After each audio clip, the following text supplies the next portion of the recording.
Hi friends, welcome to my channel school of science. मेरा नाम नितिन लूथरा है। मैं पिछले 21 सालों से एजुकेशन इंडस्ट्री के अंदर हूं और मैं बहुत सारे बच्चों को पढ़ा चुका हूं। मैं क्लासेस 9 10th के लिए साइंस और 11 12th जेई और नीट के बच्चों के लिए केमिस्ट्री देता हूं। इसके अलावा मैं बहुत सारे स्कूल्स के अंदर, दिल्ली के टॉप स्कूल्स के अंदर वेरियस वैल्यू एडेड सेशंस भी कंडक्ट करता हूं और बहुत मल्टीपल टाइम्स में कर चुका हूं। वैल्यू एडेड सेशंस जैसे छोटे बच्चों के लिए expectation management, time management, stream selection, बड़े बच्चों और छोटे बच्चों के लिए career counselling, how to attempt question paper, 10th और 12th के बच्चों के लिए स्पेशल सेशन जैसे crack the board session and so on. ये सारे लेक्चर्स मैं आप लोगों के लिए भी ज़रूर अपलोड करूंगा, पर सही टाइम आने पर। बट हमारे लिए अभी जो ज़रूरी है वो है आपको एक अच्छा कंटेंट डिलीवर करना। इसीलिए हम आज शुरू कर रहे हैं एक क्लास 12th की केमिस्ट्री का चैप्टर पी ब्लॉक, जिसके पहले के लेक्चर्स हम अपलोड कर चुके हैं और आज हम पढ़ रहे हैं इस चैप्टर के आगे के टॉपिक में, जिसके अंदर हम ग्रुप 15 के कुछ कंपाउंड्स और एलिमेंट्स की प्रिपरेशन पढ़ने वाले हैं। सबसे पहले जो हम पढ़ने वाले हैं वो है नाइट्रोजन के बारे में। तो नाइट्रोजन गैस को आप कैसे बना सकते हैं commercially? By fractional distillation of liquid air, और एयर में इसका बॉइलिंग पॉइंट होता है 77.2 केल्विन। लैब में अगर आपको स्मॉल अमाउंट में प्रिपेयर करना हो तो आप अमोनियम क्लोराइड के सॉल्यूशन को रिएक्ट कराते हैं सोडियम नाइट्राइट के साथ, जो नाइट्रोजन गैस रिलीज करता है along with water and sodium chloride, जिनका सॉल्यूशन बन जाता है। इस रिएक्शन के अंदर नाइट्रिक ऑक्साइड और HNO3 इम्प्योरिटीज आती हैं, जिनको हम रिमूव करते हैं by passing the gas through acidified potassium dichromate solution. Lab में हम अमोनियम डाइक्रोमेट के थर्मल डीकॉम्पोजिशन से भी नाइट्रोजन गैस ऑब्टेन कर सकते हैं पानी और क्रोमियम ऑक्साइड के साथ। और अगर हमको ऑलमोस्ट प्योर नाइट्रोजन चाहिए तो हम बेरियम अजाइड को थर्मल डीकम्पोज करते हैं, जो हमें प्योर नाइट्रोजन देता है। सिमिलरली हम सोडियम अजाइड को भी थर्मल डीकम्पोज करके प्योर नाइट्रोजन ऑब्टेन करा सकते हैं। अगर आपको प्रैक्टिकल नॉलेज चाहिए तो ये जो नाइट्रोजन गैस हम प्रोड्यूस करते हैं, इसको हम इन्फ्लेट करते हैं एयर बैग्स में, जो हमारे कार में एक सेफ्टी डिवाइस होता है। सारी कार्स में तो एयर बैग्स नहीं लगते, पर एयर बैग के अंदर जो छोटी सी रॉकेट साइंस होती है, एक्चुअली वो रॉकेट की स्पीड से नाइट्रोजन गैस को इन्फ्लेट करता है। फिजिकल प्रॉपर्टीज की बात करें नाइट्रोजन गैस की, तो ये एक colourless, tasteless, non toxic gas है। इसके दो आइसोटोप्स है, नाइट्रोजन 15 एंड नाइट्रोजन 14। 14 की अकरेंस ज़्यादा होती है। ये बहुत कम सॉल्युबल होती है पानी में। इसका फ्रीजिंग पॉइंट और बॉइलिंग पॉइंट दोनों ही बहुत कम है, और एक्टिवेटेड चारकोल इसको अपने सरफेस के ऊपर एब्जॉर्ब कर सकता है ताकि प्योर ऑक्सीजन जा सके। केमिकल प्रॉपर्टीज की अगर हम बात करते हैं तो नाइट्रोजन गैस काफी ज्यादा इनर्ट होती है रूम टेम्परेचर पर। सर क्यों? क्योंकि पीपाई मल्टीपल बॉन्डिंग की वजह से नाइट्रोजन ट्रिपल बॉन्ड बनाता है, जिस वजह से इसकी बॉन्ड को तोड़ने की जो एंथैल्पी है वो काफी ज्यादा होती है। तो इसलिए रूम टेम्परेचर पर ये रिएक्ट नहीं करती। इस वजह से अगर आपको इसको रिएक्ट कराना है तो टेम्परेचर इंक्रीज करना पड़ेगा, तब जाके इसकी रिएक्टिविटी इंक्रीज करती है। और हमने ये भी पढ़ा था कि nitrogen P pi multiple bonding show क्यों करती है, क्योंकि नाइट्रोजन का सिंगल बॉन्ड नाइट्रोजन के साथ बहुत वीक होता है, जिस वजह से उसको मल्टीपल बॉन्ड्स बनाने पड़ते हैं। मेटल्स के साथ अगर हम बात करें तो मेटल्स इलेक्ट्रॉन लूज करेंगे, नाइट्रोजन इलेक्ट्रॉन गेन करेगी। अगर नाइट्रोजन इलेक्ट्रॉन गेन करती है तो N3- बनाती है, जिसको हम कहते हैं नाइट्राइड। तो मेटल्स के साथ ये बनाती है कोवैलेंट नाइट्राइड, जैसे ये हो गया लिथियम नाइट्राइड, ये हो गया magnesium nitride. Very important reaction जो हम आगे भी पढ़ेंगे, हाइड्रोजन के साथ अमोनिया की हाइड्रोजन के साथ नाइट्रोजन की रिएक्शन के प्रोसेस को हम कहते हैं हेबर्स प्रोसेस, जो रिएक्ट करके अमोनिया गैस बनाते हैं। 773 केल्विन टेम्परेचर और आयरन एज अ कैटलिस्ट, और जब अमोनिया बनता है तो हीट एनर्जी रिलीज होती है, इसलिए ये एक्सोथर्मिक रिएक्शन है। ऑक्सीजन के साथ अगर नाइट्रोजन गैस को आप रिएक्ट कराओगे तो very high temperature around about 2000 kelvin वो नाइट्रिक ऑक्साइड बनाती है। इसके यूजेस की बात करें नाइट्रोजन के, तो it is used in manufacturing of ammonia as an industrial chemical.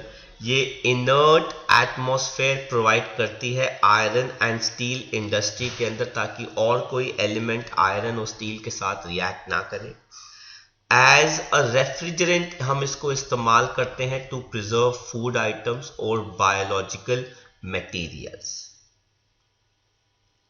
तो आई होप आपको नाइट्रोजन के बारे में समझ में आया।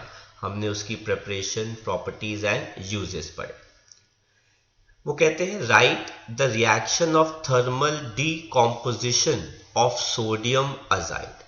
तो सोडियम अजाइड क्या होता है? Na N3, जिसको हम अगर हीट करेंगे तो वो हमें क्या दे देगा? Sodium along with nitrogen gas, जो प्योर होती है।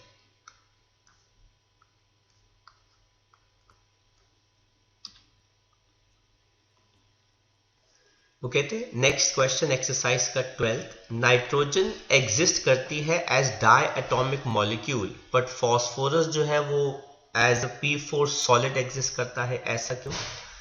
क्योंकि नाइट्रोजन का सिंगल बॉन्ड नाइट्रोजन के साथ क्या होता है? वीक। तो अगर हम स्ट्रेंथ की बात करें सिंगल बॉन्ड के, तो फॉस्फोरस का सिंगल बॉन्ड फॉस्फोरस के साथ क्या है? स्ट्रॉन्ग। पर नाइट्रोजन का सिंगल बॉन्ड नाइट्रोजन के साथ क्या है? वीक। देयरफॉर नाइट्रोजन क्या प्रेफर करता है? P pi multiple bonding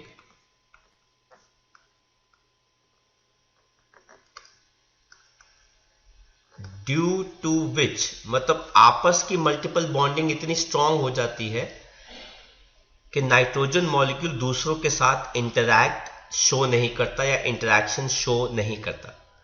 due to which N2 molecule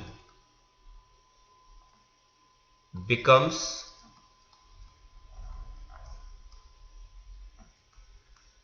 very stable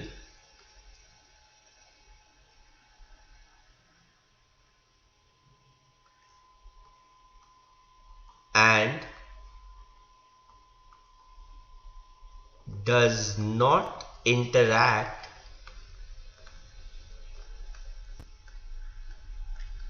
with other N2 molecules or shows weak van der Waal interactions. Therefore, it is a gas. On the other hand phosphorus की बात करें तो उसका single bond phosphorus का strong है, तो it exist as a solid molecule. तो आप देख सकते हैं बिकॉज इसका साइज छोटा है, इलेक्ट्रोनेगेटिविटी इसकी ज़्यादा है, nitrogen P pi multiple bond show करता है, इसलिए ये एग्जिस्ट करता है diatomic molecule between two N atoms. Phosphorus का साइज बड़ा है, इलेक्ट्रोनेगेटिविटी कम है और पी पाई शो नहीं करता, इसलिए वो पी सिंगल सिग्मा बॉन्ड बनाता है और tetrahedral molecule P4 solid exist करता है। ये इंटेक्स का थर्ड क्वेश्चन है, कहते हैं why is nitrogen less reactive at room temperature, क्योंकि नाइट्रोजन के साथ ट्रिपल बॉन्ड शो करता है due to P pi multiple bonding, जिसकी वजह से इसकी bond enthalpy is very high. Bond enthalpy is very high, इसलिए ये रूम टेम्परेचर पर इनर्ट है और रिएक्ट नहीं करता। तो presence of triple bond between दो नाइट्रोजन एटम, उसकी बॉन्ड डिसोसिएशन एनर्जी बहुत ज़्यादा हो जाती है, ऑलमोस्ट 915 किलो जूल पर मोल के आसपास, जो बहुत ज़्यादा है, इसलिए वो रूम टेम्परेचर पर रिएक्ट नहीं करता। तो बात करते हैं नेक्स्ट मॉलिक्यूल की, ग्रुप 15 का। जो हमारा कंपाउंड है वो है अमोनिया, काफ़ी इम्पॉर्टेंट कंपाउंड है। कैसे प्रिपेयर करते हैं, आप यूरिया ले लीजिए, उसको पानी के साथ रिएक्ट करेंगे तो वो अमोनियम कार्बोनेट दे देगा। तो ये हमारा यूरिया हो गया, ये हो गया अमोनियम कार्बोनेट, जो ब्रेक करके डिकम्पोज करके क्या दे देता है, ammonia, water and CO2। Small scale पे अगर हमें अमोनिया चाहिए हो तो अमोनियम क्लोराइड को कैल्शियम हाइड्रोक्साइड के साथ हम न्यूट्रलाइज करते हैं तो हमें अमोनिया गैस मिलती है, पानी एंड कैल्शियम क्लोराइड। आप अमोनियम क्लोराइड की जगह अमोनियम सल्फेट भी ले सकते हैं, उसको भी न्यूट्रलाइज कर सकते हैं NaOH के साथ, तो वो अमोनिया, वाटर एंड क्या दे देगा, सोडियम सल्फेट। जो इसमें सबसे इंपॉर्टेंट है प्रेपरेशन, वो है हेबर्स प्रोसेस, जो लार्ज स्केल पे अमोनिया का प्रोडक्शन करता है। इसको हम मार्क करेंगे, very very important. Nitrogen gas को हाइड्रोजन गैस के साथ रिएक्ट करते हैं, रिएक्शन रिवर्सिबल है, क्या देता है, अमोनिया। लेकिन इस रिएक्शन की, इस प्रोसेस की कंडीशंस का पता होना बहुत ज़रूरी है। सबसे पहले तो ये रिएक्शन जो है वो लो टेम्परेचर पे कैरी करनी चाहिए, अराउंड अबाउट 700 केल्विन टेम्परेचर पर, क्योंकि अमोनिया की प्रिपरेशन जो है वो एक्सोथर्मिक है। तो अगर आप हाई टेम्परेचर कर देंगे तो रिएक्शन जो है वो बैकवर्ड्स भागने लग जाएगी, तो लो टेम्परेचर पे ही रिएक्शन जो है वो फॉरवर्ड भागेगी। Because at high temperature reaction will move backwards according to La Chatelier's principle as it is exothermic reaction. दूसरा, कैरी तो इसको हाई प्रेशर पे करना चाहिए। क्यों? Again according to Le Chatelier's principle, क्योंकि अगर प्रेशर हाई होगा तो वॉल्यूम जो है वो कम हो जाती है। अगर प्रेशर ज़्यादा होता है, वॉल्यूम जो है वो कम हो जाती है, सो रिएक्शन मूव्स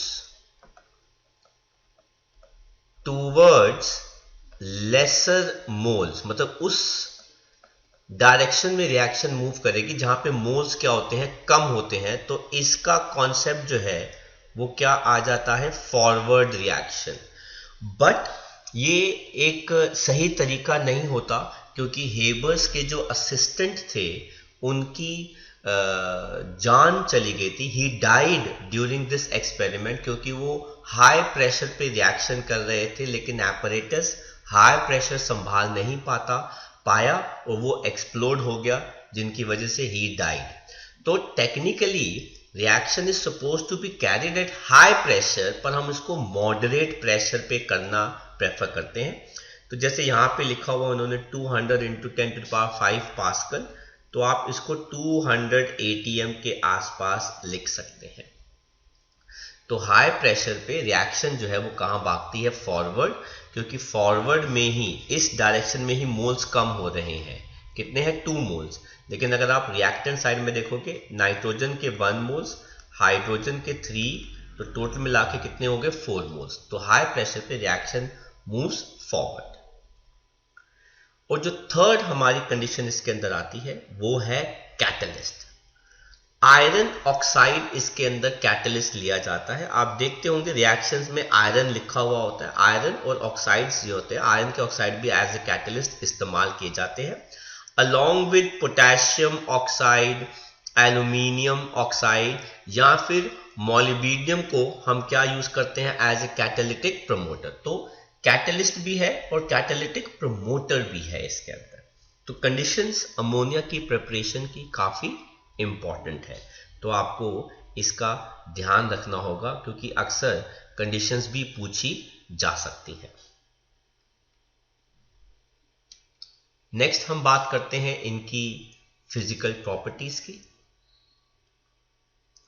ये एक कलरलेस पंजेंट स्मेलिंग गैस है। हालांकि बहुत सारी गैसेस पी ब्लॉक के अंदर पंजेंट स्मेलिंग आएगी, तो बड़े सारे क्वेश्चन बन जाते हैं। A gas X pungent smelling reacts is with this या is produced by this method, तो मिक्स मत कर दीजिएगा।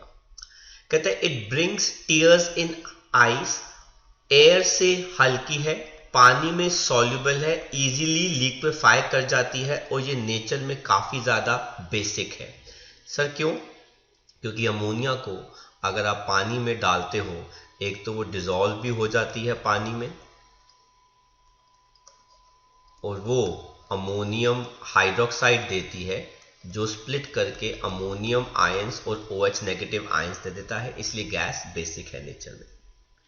केमिकल प्रॉपर्टीज की बात करें, रिएक्शन विद एसिड्स, तो ये क्या बनाते हैं, अमोनियम सॉल्ट्स। तो आप देख सकते हैं अमोनियम हाइड्रोक्साइड FeCl3, ये हमारा लुइस एसिड हो गया, तो उसके साथ रिएक्ट करके ब्राउन प्रेसिपिटेट बनाता है Fe2O3.XH2O, साथ में अमोनियम क्लोराइड। ऐसे ही जिंक सल्फेट के साथ भी अमोनियम हाइड्रोक्साइड रिएक्ट करके वाइट प्रेसिपिटेट बनाता है जिंक हाइड्रोक्साइड का, along with ammonium sulphate. Reaction as Lewis base, वो कैसे? अमोनिया के अंदर नाइट्रोजन के ऊपर एक लोन पेयर होता है,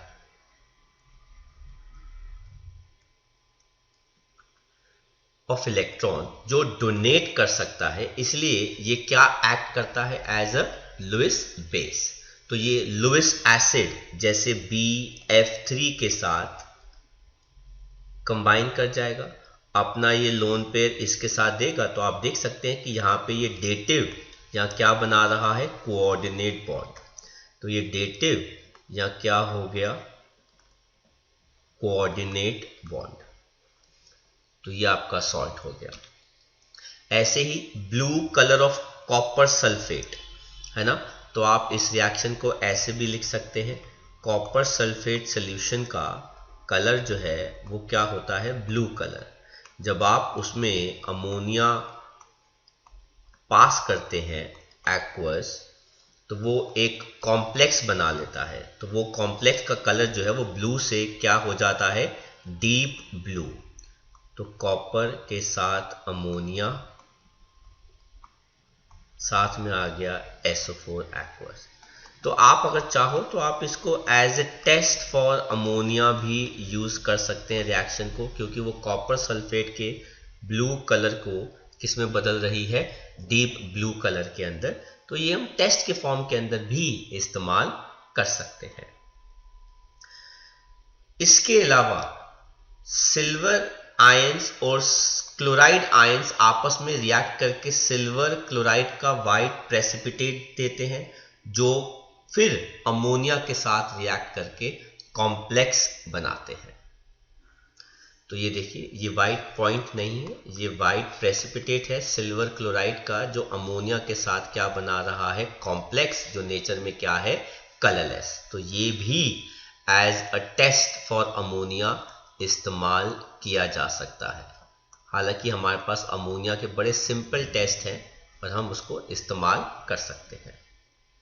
यूजेस की बात करें, for nitrogenous fertilisers for preparing nitric acid by Ostwald process, ये हम अपने अगले लेक्चर में पढ़ेंगे। For sodium carbonate Solvay process से हम बनाते हैं, जो छोटी क्लासेस में हम पढ़ चुके हैं। Used as a refrigerant, cleaning agent, lab reagent etcetera. तो ये सारे यूजेस जो हैं वो किसके हैं, अमोनिया के। तो बात करते हैं अमोनिया के टेस्ट। बड़े ही सिंपल टेस्ट पढ़ रहे हैं। ये ब्राउन प्रेसिपिटेट देता है with Nessler's reagent. Nessler's reagent वैसे तो हमें ज़रूरत नहीं है, वो एक कॉम्प्लेक्स होता है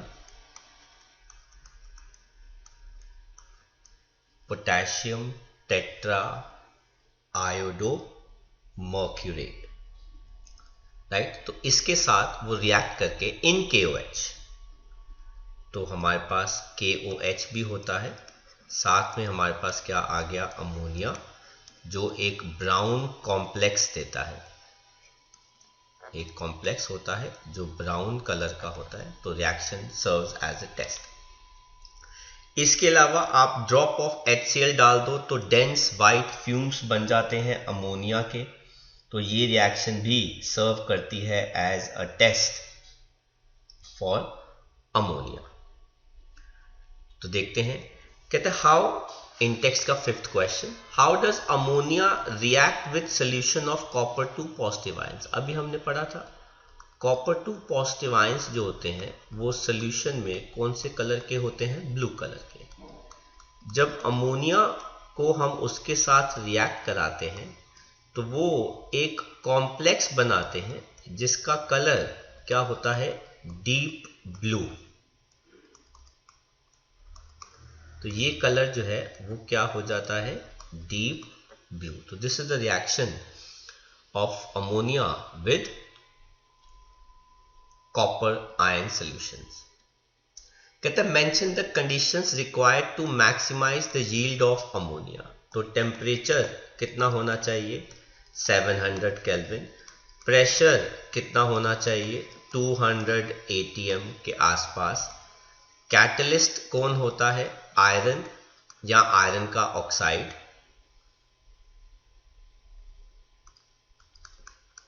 आयरन और iron oxide. And catalytic promoters वो कौन होते हैं, कैटालिटिक प्रमोटर्स वो कौन होते हैं, एल्यूमिनियम ऑक्साइड या पोटेशियम ऑक्साइड या फिर मोलिब्डेनम। तो ये हमारे रिएक्ट कराते हैं नाइट्रोजन गैस को अलोंग विद हाइड्रोजन गैस, और ताकि वो क्या बना सके, अमोनिया बना सके। और जब अमोनिया बनता है तो उसको हम फटाफट लिक्विफाई कर देते हैं ताकि रिएक्शन फॉरवर्ड भागे।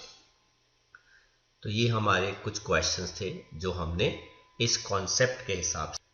तो ये रहा हमारा कैटलिस्ट, ये रिएक्शन एक्सोथर्मिक है, तो ये हो गई इंथैल्पी चेंज। ये रहा हमारा प्रेशर, ये रहा हमारा टेम्परेचर, ये आ गया हमारा कैटलिस्ट। आयरन ऑक्साइड भी हो सकता है, कैटालिटिक प्रमोटर हमारे आ गए, राइट। नेक्स्ट क्वेश्चन है, कहते हैं व्हाई डज अमोनिया, ये एग्जाम्पल नंबर 4 है NCERT का, why does ammonia act as a Lewis base due to presence of a lone pair on nitrogen in ammonia, which it can easily donate। तो ये easily lone pair जो है वो donate कर सकता है हेंस क्या एक्ट करता है? Lewis base. और डोनेट उनको करता है जो इलेक्ट्रॉन डेफिशिएंट स्पीशीज होती है। तो नाइट्रोजन एटम अमोनिया के अंदर हैज वन लोन पेयर जो अवेलेबल होता है फॉर डोनेशन, इसलिए वो लुईस बेस एक्ट करता है। तो यहाँ पे हमने आज के लेक्चर में पढ़े नाइट्रोजन और अमोनिया की प्रेपरेशन एंड उनकी प्रॉपर्टीज एंड उनके यूजेस। बहुत ही सिंपल सरल तरीके से हमने पढ़े हैं ताकि आपको अच्छे से समझ में आ जाए।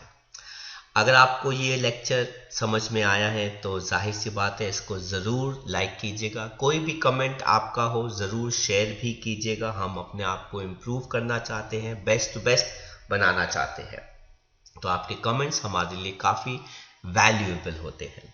इन लेक्चर्स को आप अपने फ्रेंड्स के साथ भी ज़रूर शेयर कीजिए ताकि वो भी अपने कंटेंट को स्ट्रॉन्ग और बेटर बना सके। इसके अलावा अगर आपका कोई भी डाउट है किसी भी चैप्टर, टॉपिक, क्वेश्चन को लेके, तो आप ज़रूर हमसे पूछ सकते हैं, हमें लिख सकते हैं, हमें कॉल कर सकते हैं। थंबनेल्स पर मेरे नंबर जो है वो अवेलेबल है। अगर मुझे उनके लिए कोई लेक्चर भी बनाना पड़े तो मैं ज़रूर उसके लिए लेक्चर भी बनाऊंगा आपके लिए, और ये सब चीज़ें मैं आपके लिए करूंगा टोटली फ्री ऑफ कॉस्ट। इसकी कोई भी चार्जेस नहीं होंगे। तो please feel free to ask any of your doubts. कोई भी डाउट हो तो आप प्लीज़, कोई भी दिमाग में झिझक नहीं रखनी है, मन में ना ही दिमाग में, तो आप जो भी है वो पूछ सकते हैं। इसके अलावा अगर आप लोगों ने मेरे चैनल को सब्सक्राइब नहीं किया तो ज़रूर सब्सक्राइब कर लीजिए ताकि आपको रेगुलर अपडेट्स और नोटिफिकेशंस बाकी के चैप्टर्स के लिए मिलते रहें। 11th के भी लेक्चर्स मैं बहुत सारे अपलोड कर रहा हूँ ताकि आप उनको क्लब करके पढ़ाई कर सके, ताकि एंट्रेंस में आपको इनकी हेल्प मिल सके।